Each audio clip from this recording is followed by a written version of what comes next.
All right. Good afternoon, everybody. We're going to get started. It is 12 o'clock, 12:01, so we want to get started. I'm Dawn Jeffrey. I'm the Assistant Director for Child Care Licensing, and today I'm going to be the host. Tanya is in Washington, D.C. right now, so it's my pleasure to get to welcome everybody. I am sure you guys have heard, but if you haven't, today is our official start day to be part of Office of Early Childhood. So you will start seeing that. You'll start seeing it in our emails. You'll start seeing it on our information. Anything we send you, we still have our old email, but we will slowly start transitioning to our new one. We've started sending emails in our new one if if everything is up and running, but our old email is still working. We have the website on here for those of you who can see that. And one of the things that has started is work groups. We sent out an invitation for people who wanted to join the work groups. We had hundreds, we had thousands of people who wanted to be part of the work group for the whole Learns Act. And then we had several hundred who wanted to be part of the Office of Early Childhood. You can click on that link and it will take you. It was a selection process, and we took people from all over the state. There's not any one county that's represented. We took teachers, we took administrators, we took private providers. We tried to get a selection of lots and lots of people across the state. And you can go on that and you can see who was selected. And that will be the work groups that start with the information as the Learns and as the Office of Early Childhood rolls out. Today, we have about 4 speakers. So Becky's gonna help and make sure they're on, and that way we can have those speakers and those providers talk. Before we talk about that, we really want to talk about hot cars and hot vehicles and hot vans and hot buses. And so I think the heat index today, I looked a while ago and I think it said 101.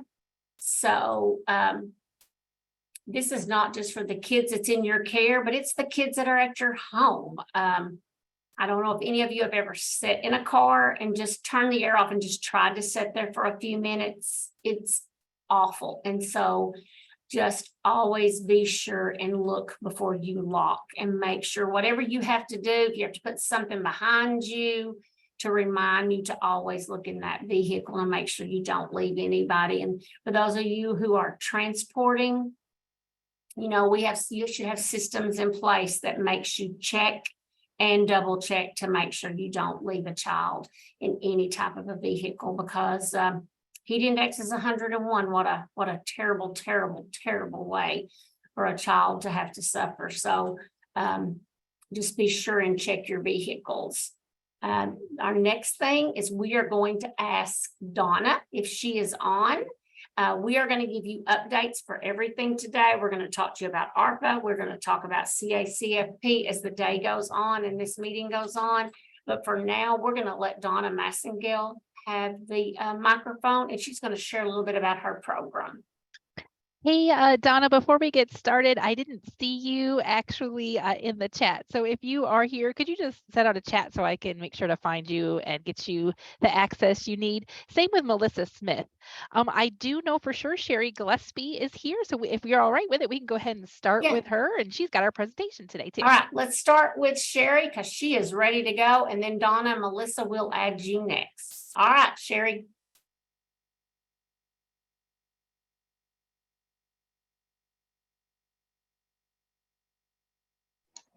Good afternoon. Can you hear me? We can. Okay, good. I'm Sherry Gillespie. I'm the director of head of the Class Child Care and Learning Center in Monticello, Arkansas. We have been in existence this is our 25th year. And if you see at the top of the slide that we do have a 5-star rating. I want to talk about the next slide, please. I need to talk about, is it gonna move? some of the things that we did with the COVID money. I will start with the physical plant. As you see, we have several buildings. We were able to replace the roof on all our buildings, one each year. We were able to paint inside and out. We were able to upgrade our playgrounds, take the pea gravel off, and install topsoil and grass. We were able to put our slabs out. I think if you can go to the next slide, it'll show that we were able to put slabs out so we can put our pavilions up and enhance the playground that way. I don't think it's moving, so if you could, okay. Again, we replaced the fence, we removed pea gravel and replaced it with topsoil and grass. We installed the French drain and gutters for the playground. And if you see here on the next slide, we build a deck for our infants, specifically for our infants. We take them outside each day and we build a deck for them to be able to get on. Next slide, please. It's gonna move. Next slide. Okay, this is one thing we do on our playground. We plant a garden. Each child is able to plant a plant in the garden, and then we watch it grow. And not only that, we eat broccoli and carrots or whatever we plant, greens, cabbage. We eat those things out the garden. We also, did some work inside. We painted inside and out of our classrooms.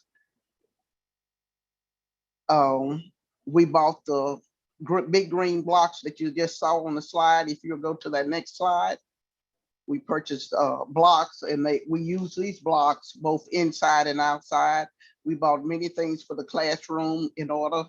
These vibe boards, we bought those for both our ABC class and non-ABC class, 3 to 5 classes, to do the pre-rise. And this enhanced our learning. And of course, we had to have a better internet. So we went to fiber, upgraded our internet to fiber. So that helped us both in the classroom and in the office as well. Next slide, please. Some of the other things that we also did while they're trying to move it is that we appreciate our teachers. We couldn't do any of this without it. We did a lot of training. All our staff went to at least one conference, which we paid for the fees, the registration fees. We paid them. I think most of them went on a Saturday, so they got overtime. We also did things to appreciate them, like provide them with Walmart gift cards and luncheons and those type of things to let our staff know that we do appreciate them. And of course, we bought many PPE supplies to keep both our staff and children safe. We retain 100% of our employees. Nobody was ever laid off. Hours cut because of the pandemic. And we provided that time to do a lot of training. As a result of that, we were able to, our ECHR scores with the training, with all of the supplies that we purchased, we were able to, our EDA scores was 5.53, our ECHR scores were 5.86, and our after school scores were 5.59. So we were able to prepare for that. Not only that, we gave each employee bonuses. In every year, each employee received anywhere between $25,000 and $3,000 bonus. We enhanced our retirement plan, and we put the maximum in every year, and we look to continue to do that. We also implemented vacation time for the employees. They could always take off, but it was not paid time off. But this year we implemented 2 years vacation for people over 5 to 10 years. It was 2 years plus the 15 days so that holidays that we get. So that's 25 days that they can get off with pay, and they can use that time in 2 hours, 4 hours, 8 hours increments, however they need to use it. So that's some of the things that we've done with the money. We also did the expansion grant, so we're getting that facility ready to get at least 8 more infants at the time. So I would like to thank the people that were sitting at the table that let others know that childcare is essential. We are essential workers, and without these funds, then I don't know if I would have been able to stay in business. And so I thank you. And you know, they say when life throw you lemons, make lemonade. So we made the best of it. I do want to thank not only you all that sat at the table advocating for childcare and letting people know we're essential workers, but also my staff that did a super job. And as a result of that, with the test, with the scores, we were able to go to level 5. And I thank you. If you have any questions, if you'll go to the next slide, please. We will just thank you. And we have a graduation every year. We had about 150 people there, and parents and family. We also introduce 10 Minutes Matter, and we're gonna have a lending library so they can take books home and read them. Even though if they don't return them, they still have the books. Again, I thank not only you all at the division, but also my staff for doing an outstanding job.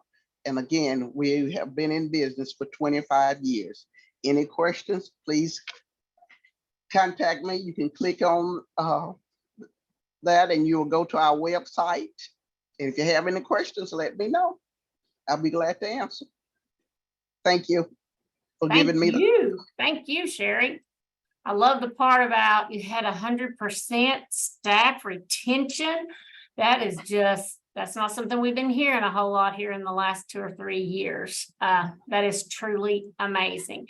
COVID did a lot of things, you know, that maybe weren't so great, but the one thing COVID did is has allowed, first off, early childhood to stand up and show, you know, we have to have this. We have to be in care. Kids have to have, people have to go to work. So I think COVID proved that, you know, early childhood, we've always known it was so important, but that is one thing that I think COVID proved to other people just how important. And then of course, the money and the funds that has helped everybody has been amazing. Our next speaker is Melissa, if she is on. Hey, Dawn, I'm actually not seeing Melissa yet, but if you are here, if you could just drop your name in the chat, I'll make sure to give you that access. But I do know Donna's here. Okay, then let's let Donna go. All right, Donna.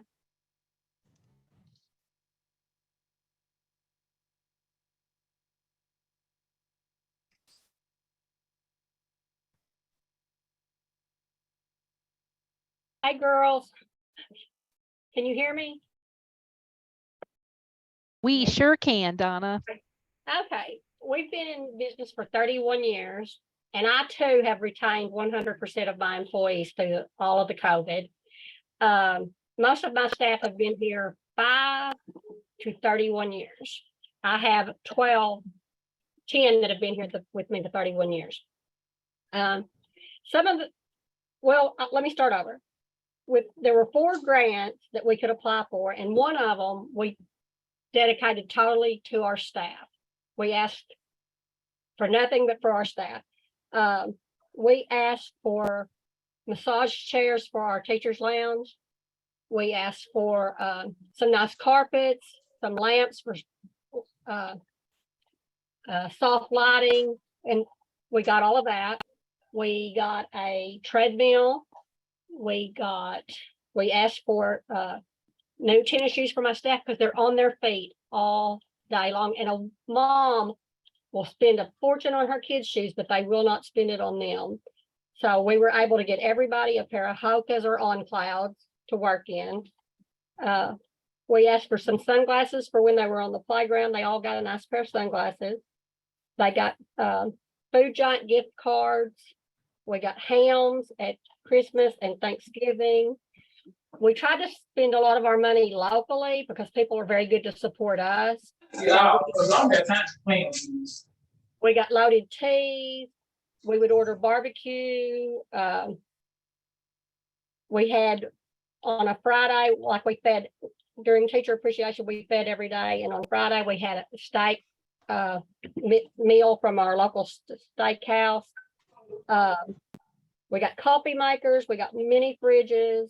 We got lots of teacher resource materials that they requested. We also got lots of bonuses, and our bonuses were anywhere from $5,000 to $10,000 because these people have been with me a long time and they deserve every penny I can give them. So that's basically what we did with the one grant we wrote just for our staff.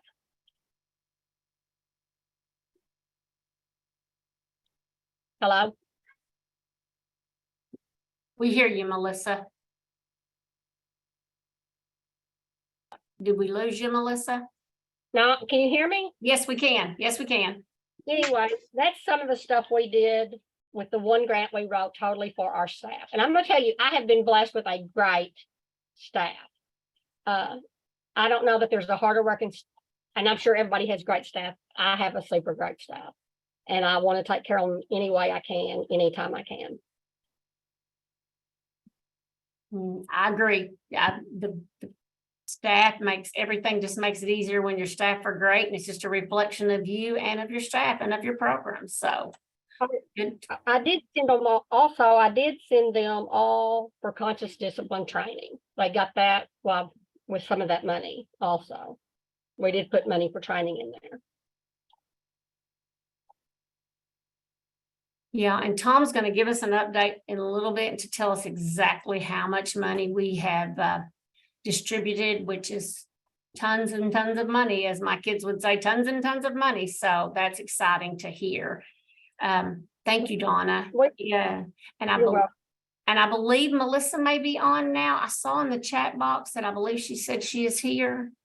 Can you hear me? Yes, we can. And okay, I'm sorry, I was having some problems with my computer this morning. Hello. Yes, I'm Melissa Smith. I'm the owner and director for Kids RS Daycare in West Memphis, Arkansas. We opened in 2011. We've been open for 12, going to 13 years. We're currently a 2-star center, working to be a level 3 center. We did receive all 4 of the grants. I will say also, without the grant money, we would not be here. That grant money kind of saved us during the COVID time. We did take the expansion grant and we expanded the facility. I was able to put in a nursery where we just housed infants only, because at our old center, we had to kind of mix our toddlers with our infants, but we now have our own nursery that's for 6 weeks old to 18 months. So the parents love that. We were able to add in an extra after school room where I was able to put in a game room where we have arcade games, computers, TVs with game systems on them. So that room is a separate room from our after school room. But when we can't go outside, the children enjoy playing the arcade, you know, and going inside of our game. So we renovated the center. We remodeled everything in the center from the floors. We repainted everything. I bought furniture for every classroom in the daycare. I got rid of all of the old furniture. I kind of upgraded and put new things in. The parents and the kids were excited about all of the new items. I was able to put in a washer and dryer in the kitchen to add on. So when children have sore clothes, we were able to wash and dry those clothes instead of sending those clothes home sore. So we were able to put that in, and we added a food hall. We added a cafeteria to our daycare center where not only is it used for our children, it's used for our parents. Sometimes parents have nights where we serve dinner to kind of give them a free break away from the children. And that's because we cater also. So we were able to cater dinner for our parents. We have our parties in that room. All kind of events is done in our food hall. So we were able to add on a food hall with the expansion grant money. Our playground is probably triple the size that we had from the old center. So now we're able to split it up, and we can split it up into 3 playgrounds, where we have one for our infant and toddlers, one for our preschool, and one for our after school. We're currently getting a deck built on. This is a deck where we'll build on to have barbecues and things for the daycare for parents to be able to have outings at the center. We were able to put up a new fence, things of that nature, new lighting.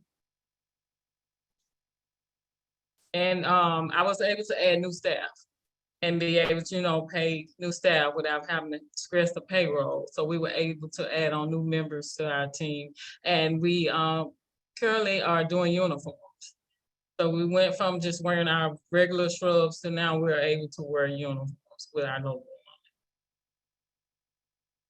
on it. That's pretty much what we did with the grant money that we received. And like I said, if it wasn't for that money, we wouldn't be. Thank you. Thank you.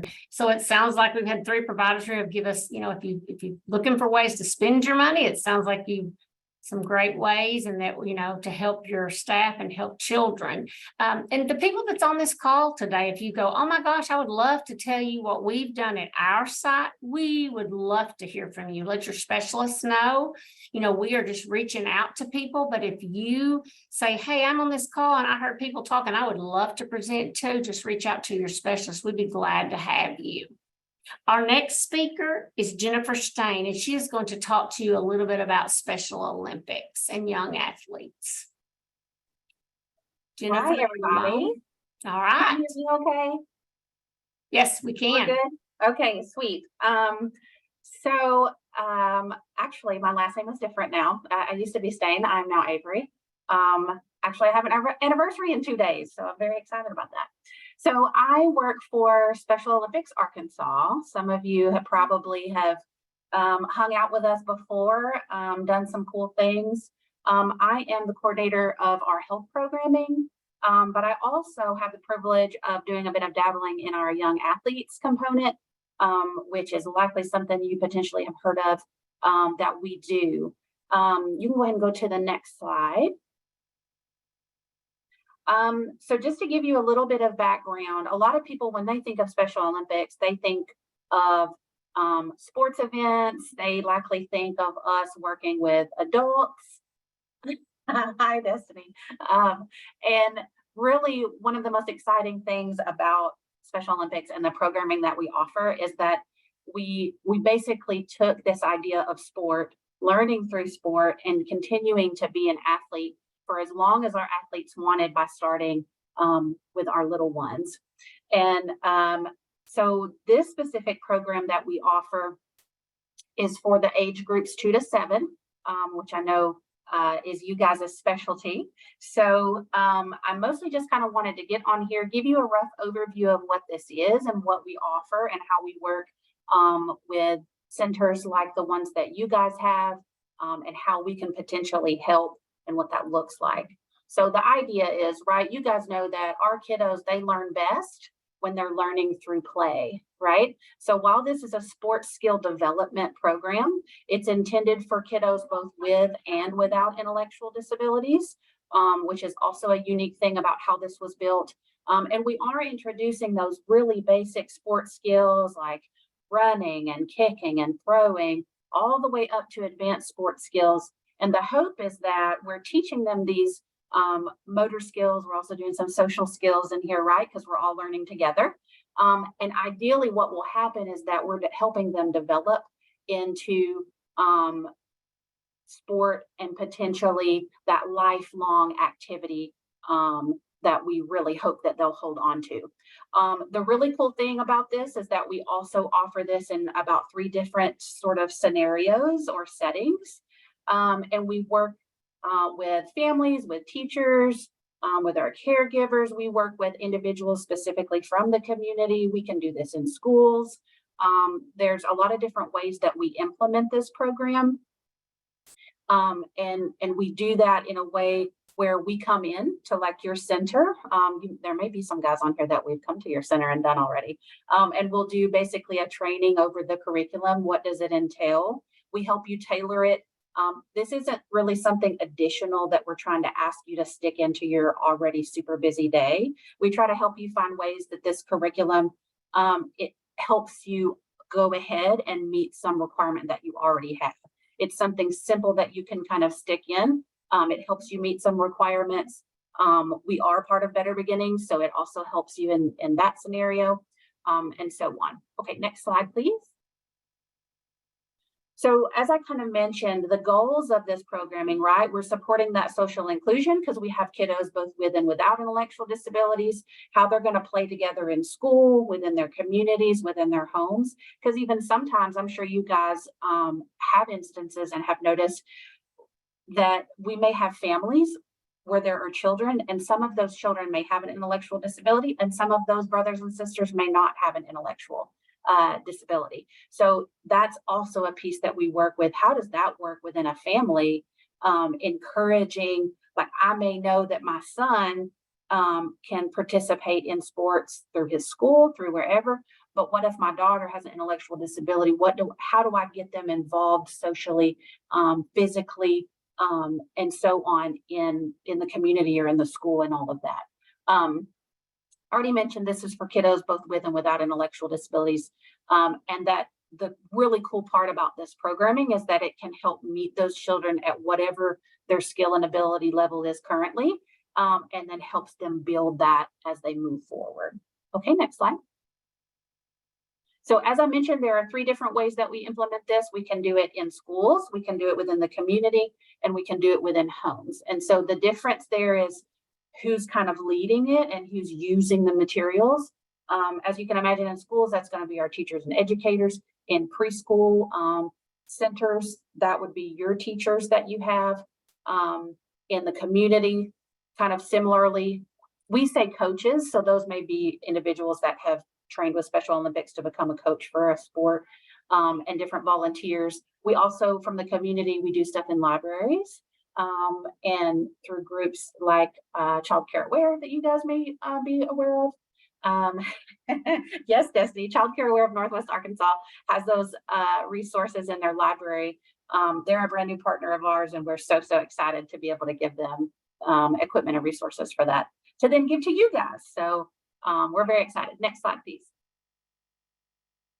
Okay, so really the impact of this, we kind of already talked about that motor skill development.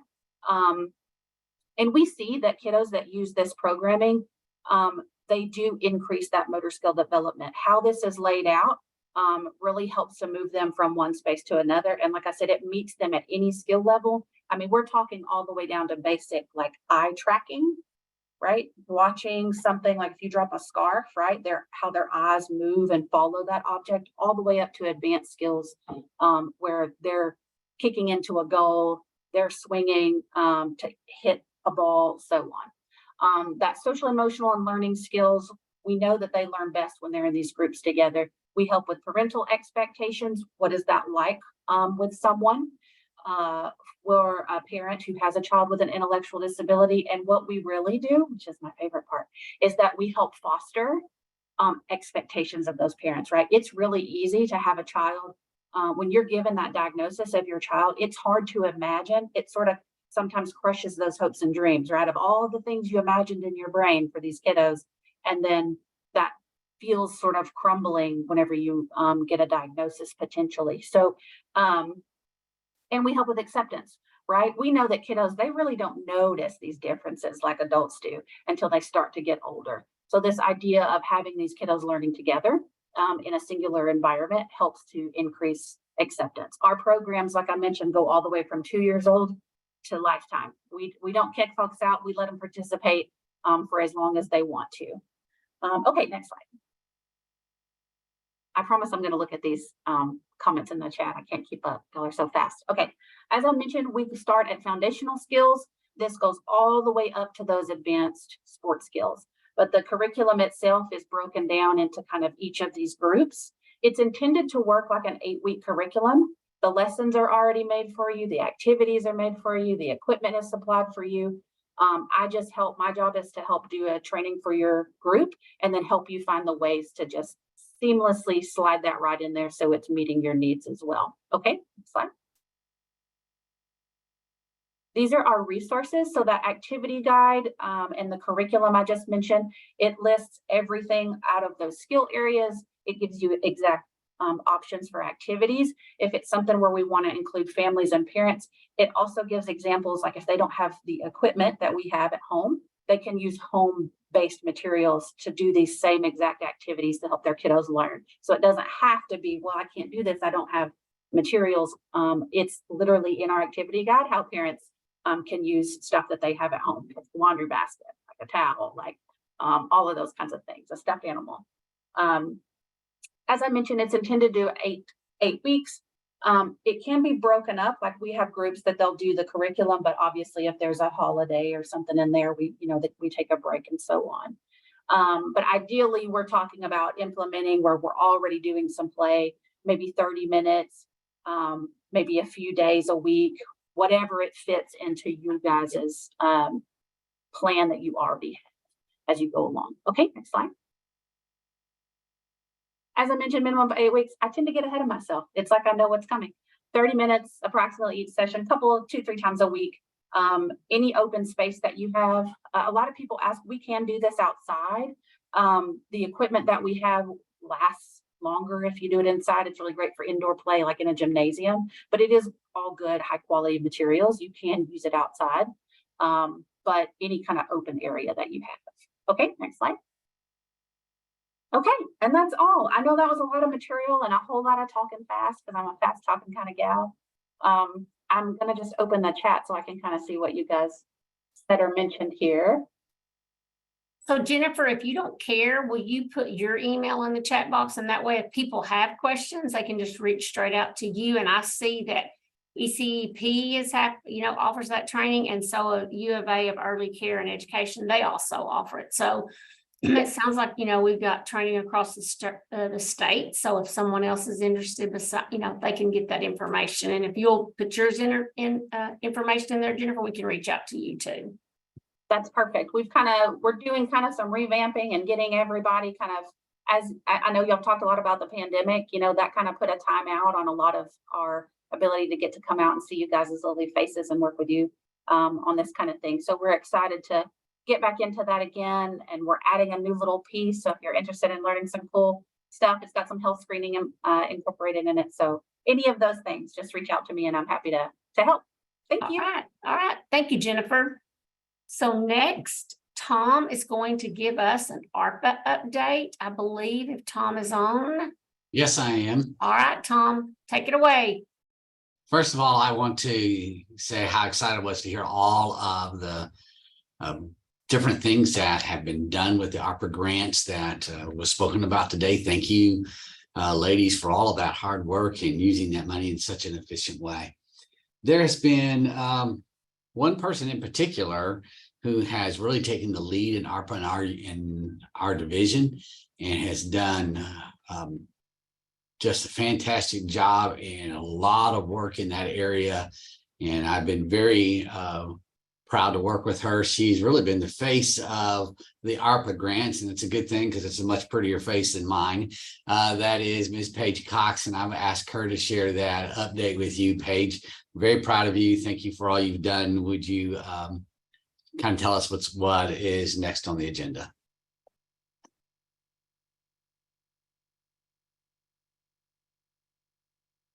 Miss Paige, are you there?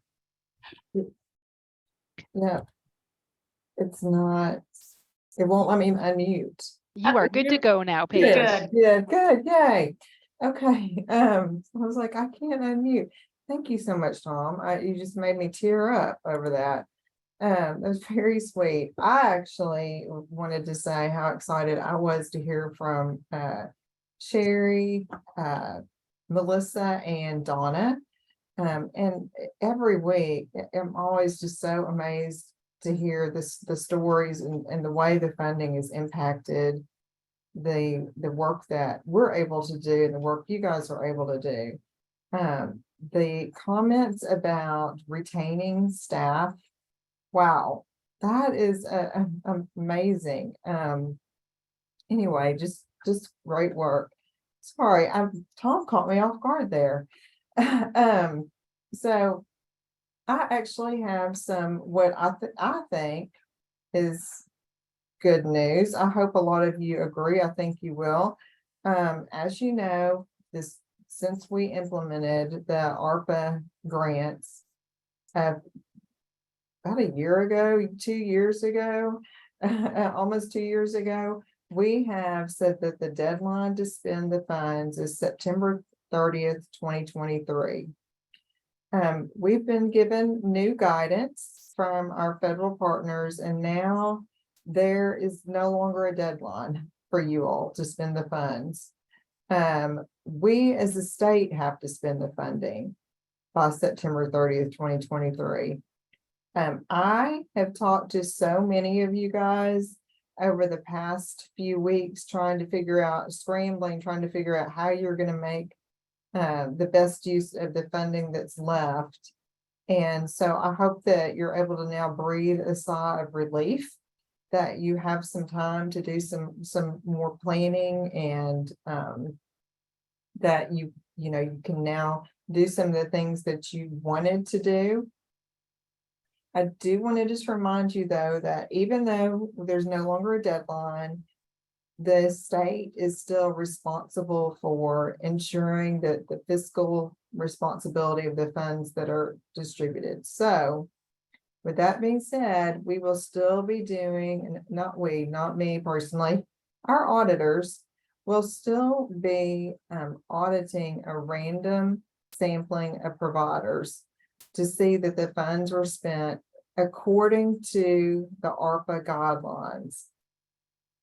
And I want to clarify that, because many of us applied, well, everyone applied for the ARPA grants months ago, and things change in that time frame. And so the things that you thought you were going to spend the funds on may no longer be the best use of those dollars. As long as you're spending the ARPA funds in a category that's within the budget itself, it's okay. You can move funding between budget categories.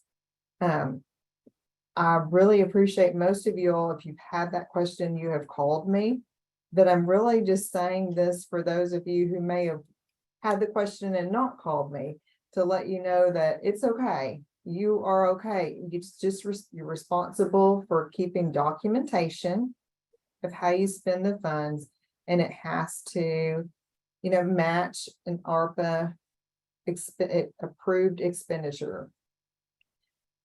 Also, because there's not a deadline, if our office or our auditors reach out to you and you have not spent the ARPA grant funding yet, that's okay. They will want to know, however, or be able to see that you have the funding in your bank account. So that's just something to be aware of. I have had the opportunity to talk to the auditor here. I think they're very reasonable, and they'll work with you and explain exactly what information is needed.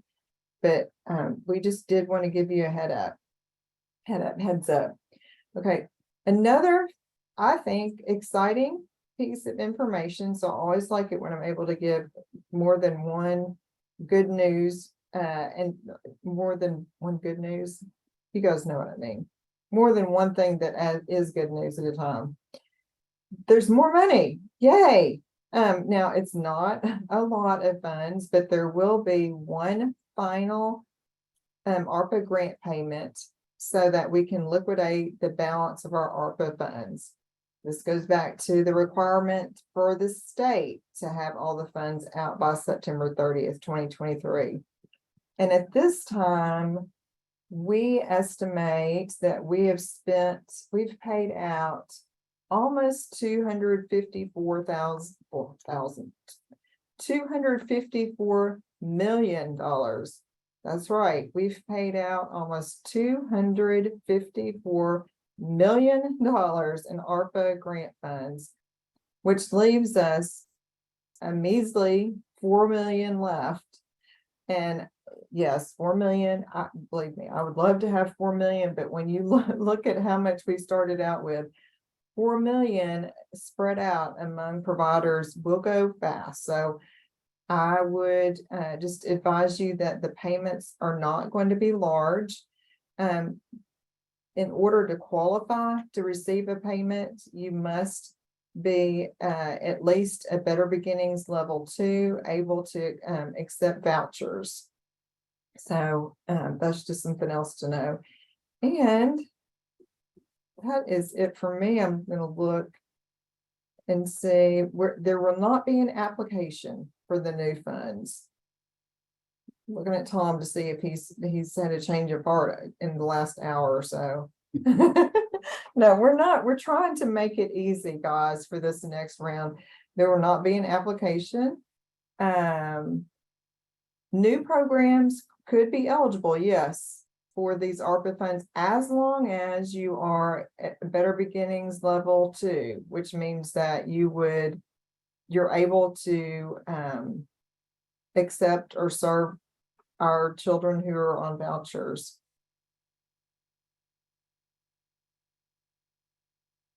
Okay, Tommy answered that. Okay.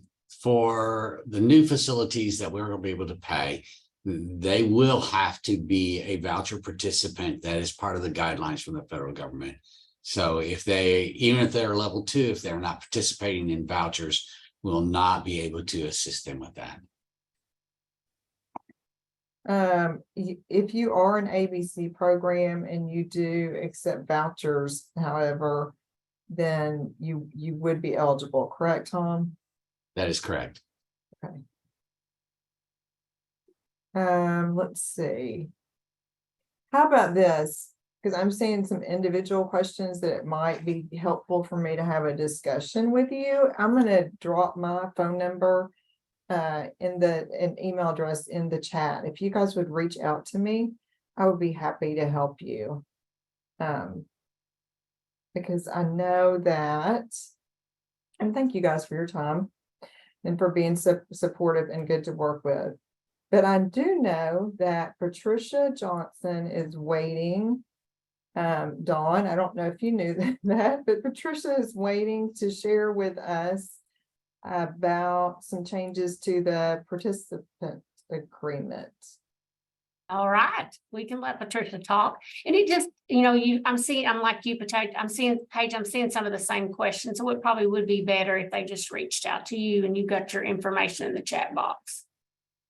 All right, Patricia.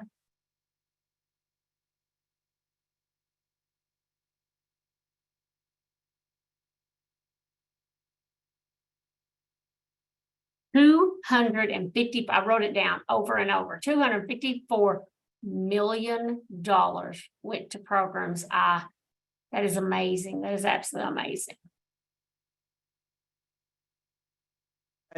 Okay. She All unmuted right, me. Tricia. Thank you, Becky. There you go. All right. So I want to share my screen for the memo that actually went out at the end of June. And share my screen.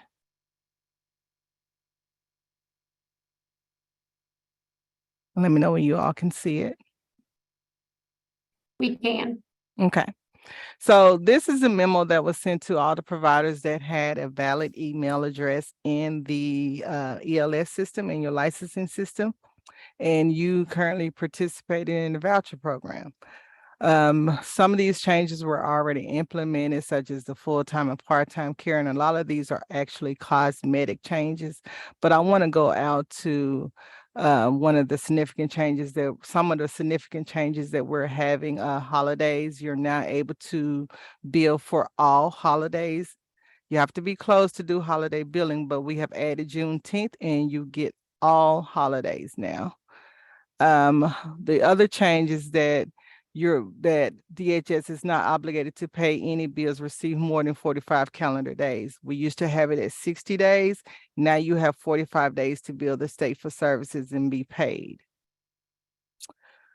Some of the other changes is the number 13 in the participant agreement. We added a clause in here regarding the marijuana card, marijuana act. I want to say any use in a facility is prohibited. Any type of marijuana use, whether it's gummies or smoking or anything like that, that is prohibited. And if you're a child care facility that receive federal funding. The other changes are we have our notice of actions that we sent to you all via email. We considered it read after 5 days. So once we resend that email, that electronic notice of action to our providers or any type of action or letters or anything like that, that is considered read after 5 days. Number 6 is that all rates must be entered and updated annually in the Arkansas State Child Care Licensing System. That's the ELS system.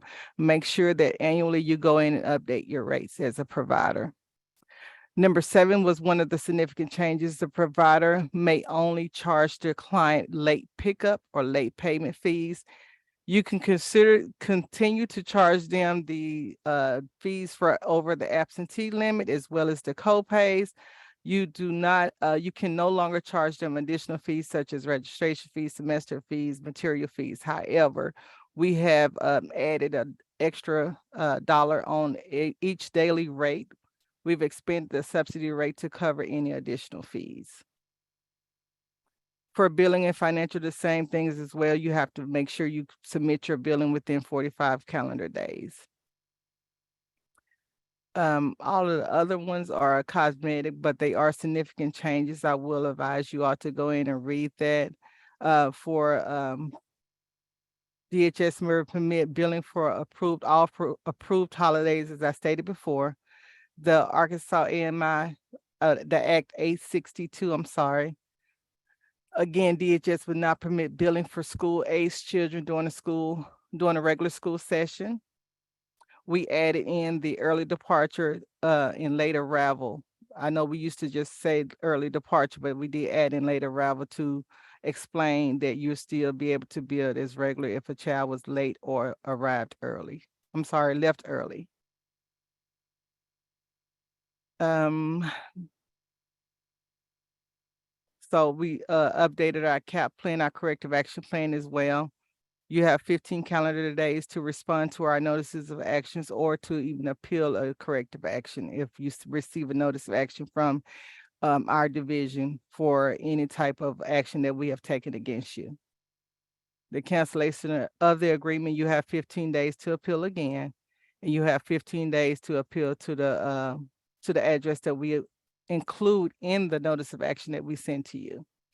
You all should now be receiving this notification on your child care billing website to acknowledge those changes before you proceed to billing. So please make sure that you read through these changes. If you have any questions, we are available for you to contact us, and we'll try to answer those questions for you as quickly as possible. Thank you. Thanks, Patricia.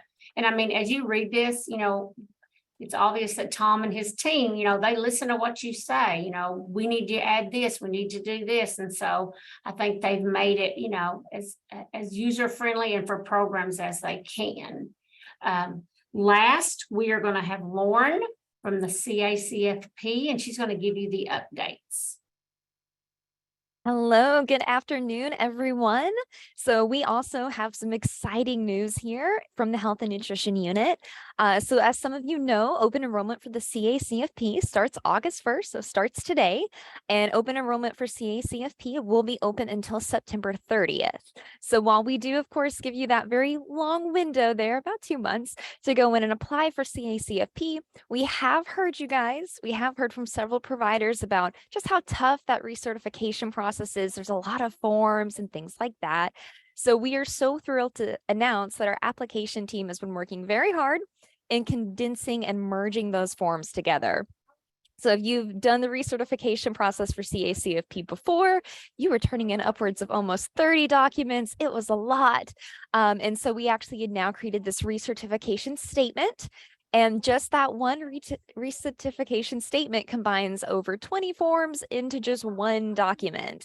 So we are so happy to announce that now, whenever you go to apply for CACFP, it will bring you down from sending almost 30 forms to us to now only up to 11.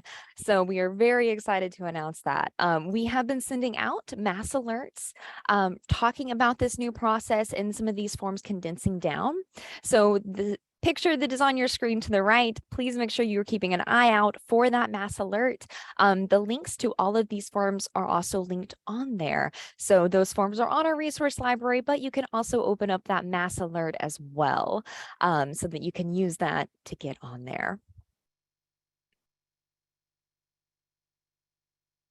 All right. Thank you, Lauren. Again, you see, we are listening to what you're saying. So we try to take all comments that people say and bring to us. And as we move forward, we are trying to reduce even more paperwork and start combining some forms. So that will be very helpful. I noticed that even Paige talked about ELS. You know, as we send things out, you know, this day and age, we send almost everything through our email. So please be sure and make sure your email is current and that it's correct. And because what we do is we go by what's in ELS. If you've changed or you need to update it, get with your specialist and they can help you. And then some of that you can go in on your portal and you can look at that too. So we can kind of see, you know, if someone's never even logged into the portal. At this time, I think all programs have, but maybe they've only looked once. So try to keep that updated because that is our form of communication. Our next call is September 5th at 12 o'clock.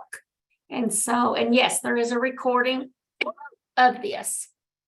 We record them every month. You can always go back and look at them because we know, you know, we tried to find different times of the day that would be best and it was almost impossible. So we did the 12 o'clock. Becky is saying it will be up within 24 hours. I hope everybody has a great day and try to stay cool inside and try to stay as cool as you can in this weather. And we will see you September 5th. Thanks, everyone.